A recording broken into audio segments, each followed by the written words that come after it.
afternoon. My name is Emile Brock Henriquez. I'm in 11th grade, and I'm a third-year AASU member. In honor of Black History Month, I'll be presenting a speech about someone who not only epitomized living Black history. I consider it an honor and a privilege to deliver this tribute to Ms. Stewart. Gena, derived from the Greek, means well-born and noble. Stewart, from the British, meaning steward. Someone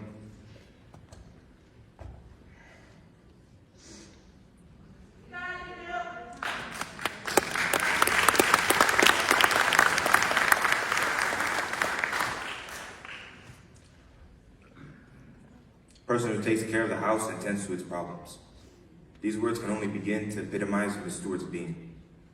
Although Ms. Stewart was sick and in pain, she came to school with the intent of teaching and positively impacting the lives and learnings of others.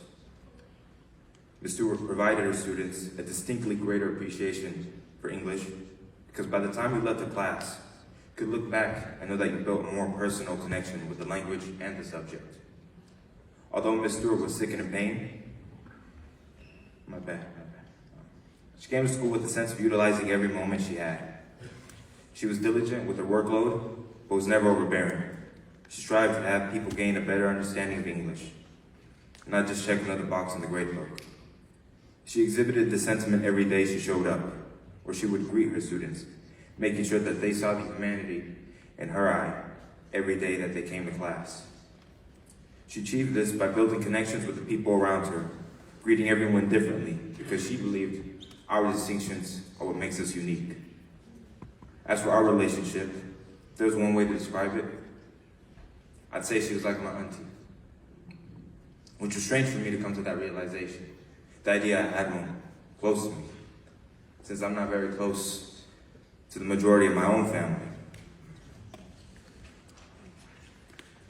However, from the very first day I met Ms. Stewart, after a month of school, because she was out battling lupus in my freshman year, knowing she had lupus had thrown me off, since at the time, the only person I knew who had lupus was my mom.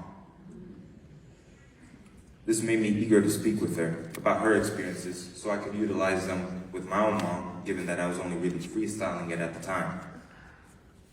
Yet, I also just wanted to see how she was doing, even if I didn't know her yet.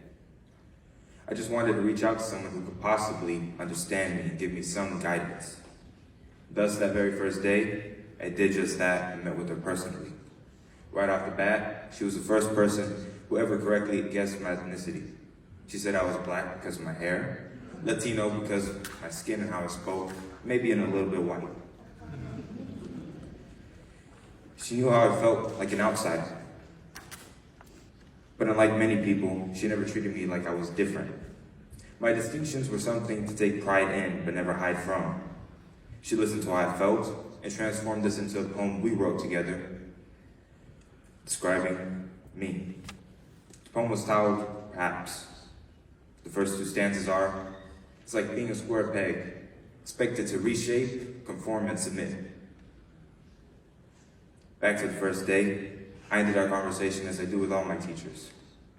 I say, enjoy the rest of your day, both as a form of formality, but also a sign of respect.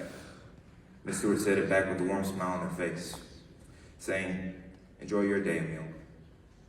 That day I left class knowing I could trust her.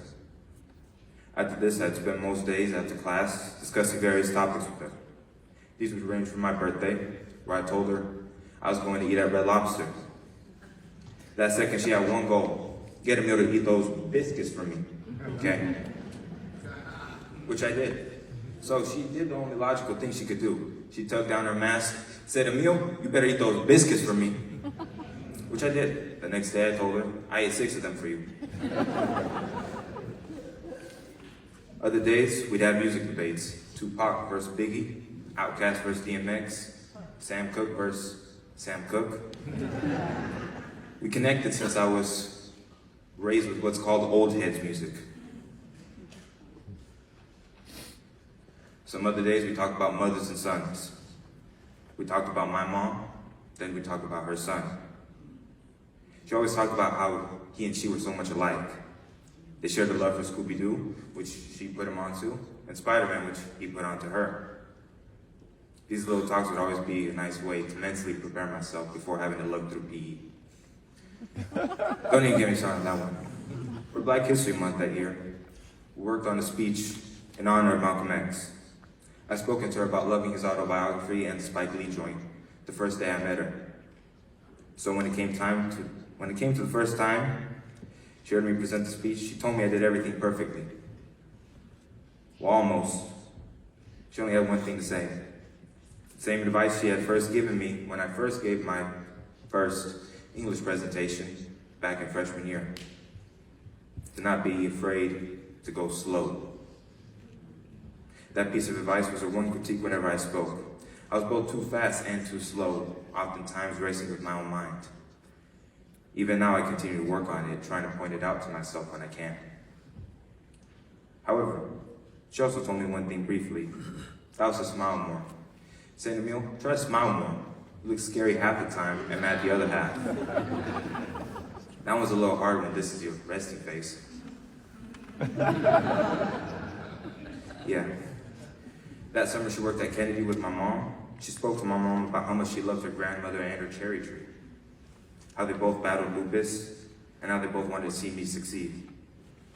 More importantly, we all need to succeed. I hope that everyone finds it within themselves to be noble, strong enough to show affection, and to continue to fight.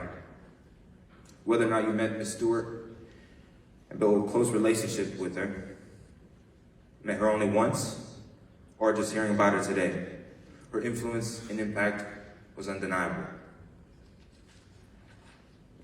She was someone who not only noticed what made you unique, encouraged you to see it inside yourself, made it something to take pride in.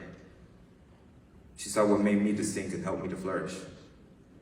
So I hope we can all learn something from Miss Stewart's life to better ourselves. Not for Miss Stewart, but because of Miss Stewart. I'll end up the same way Miss Stewart and I's final conversation ended. Enjoy the rest of your day.